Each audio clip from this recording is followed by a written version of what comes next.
नमस्कार, city post में आपका स्वागत है। मैं हूं श्रीकांत प्रत्युष। आपको पता है कि चिराग पासवान नीतीश कुमार के खिलाफ मोर्चा खोले हुए हैं और इस मोर्चा खोलने का कारण कुछ खास नहीं है, सीटों की संख्या को लेकर है। क्योंकि चिराग पासवान से भला नीतीश कुमार की क्या दुश्मनी हो सकती है। चिराग पासवान तो हमेशा नीतीश कुमार की तारीफ करते थे, लेकिन हाल के कुछ दिनों से वो लगातार नीतीश कुमार की कमी खामियां गिना रहे हैं और माना जा रहा है कि सीटों की संख्या को लेकर ही वो नाराज हैं। पिछला विधानसभा चुनाव नीतीश कुमार आरजेडी के साथ लड़े थे, इस बार फिर से बीजेपी के साथ आ गए हैं, तो चिराग पासवान को चिंता सता रही है कि कहीं उनकी सीटें न घट जाएं। वैसे पिछले विधानसभा चुनाव में जब नीतीश कुमार आरजेडी के साथ थे, चिराग पासवान बीजेपी के साथ थे, उपेंद्र कुशवाहा बीजेपी के साथ थे, तो उन्हें करारी शिकस्त मिली थी। नीतीश कुमार की पार्टी जेडीयू आरजेडी को प्रत्याशित सफलता भी मिली थी। अब जब नीतीश कुमार फिर से बीजेपी के साथ हैं तो चिराग पासवान का डर स्वाभाविक है कि उनकी सीटें घट जाएंगी। हालांकि चिराग पासवान लगातार कह रहे हैं कि जब नीतीश कुमार की वापसी हो रही थी एनडीए में, तो उन्होंने अमित शाह के सामने ये सवाल रखा था कि ऐसे तो नए नए दल आते रहेंगे तो उनकी सीटें घटती जाएंगी। तब अमित शाह ने भरोसा दिलाया था कि विधानसभा में उनकी सीटें कम नहीं होंगी। तो चिराग पासवान लगातार कह रहे हैं कि 42 से कम सीटों पर चुनाव लड़ेंगे नहीं। और इस बीच जो खबर आ रही है कि एनडीए में सीटों के बंटवारे को लेकर फार्मूला तय हो गया है और ये फार्मूला सूत्रों के अनुसार 110, 100 और 33 सीटों का है। यानी 110 सीटों पर जेडीयू लड़ेगा, 100 सीटों पर बीजेपी लड़ेगी और 33 सीटें एलजेपी के लिए रखा गया है। लेकिन अभी तक सभी दलों के बीच सहमति नहीं बनी हुई है। भारतीय जनता पार्टी 100 सीटों पर चुनाव लड़ने की तैयारी कर रही है और लोक जनशक्ति पार्टी को 33 सीटें देना चाहती है। तीनों दलों के नेताओं की बैठक के बाद इस फार्मूले का खुलासा होगा।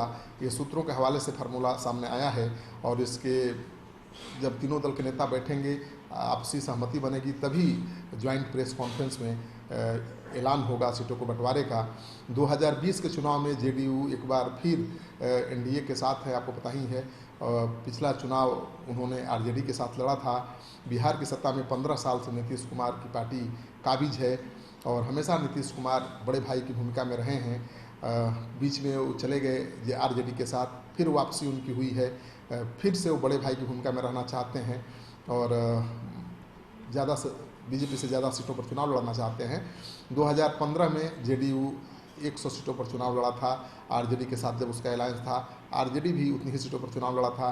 कांग्रेस पार्टी 40 सीटों पर लड़ी थी और एनसीपी को 3 सीटें मिली थी।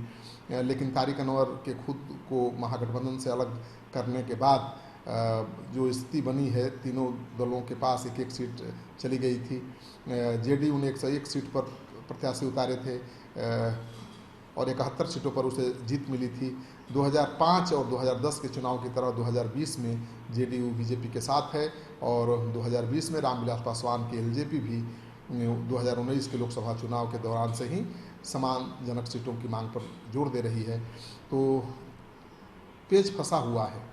चिराग पासवान अगर 42 सीटों की मांग पर अड़े रहते हैं तो मामला उलझ सकता है, लेकिन अगर चिराग पासवान 33 सीटों पर मान जाते हैं तो कोई समस्या नहीं होगी। दरअसल बीजेपी ये संकेत दे चुकी है कि चिराग पासवान को छोड़ना नहीं चाहती है, चिराग पासवान को हर कीमत पर साथ लेकर चलना चाहती है। और जेडीयू जो हमेशा 130-40 सीटों पर चुनाव लड़ता था बीजेपी के साथ, अब इस बार 110 पर आ गया है, तो चिराग पासवान को ज़्यादा आपत्ति होनी नहीं चाहिए क्योंकि जेडीयू की भी सीटें घटी हैं।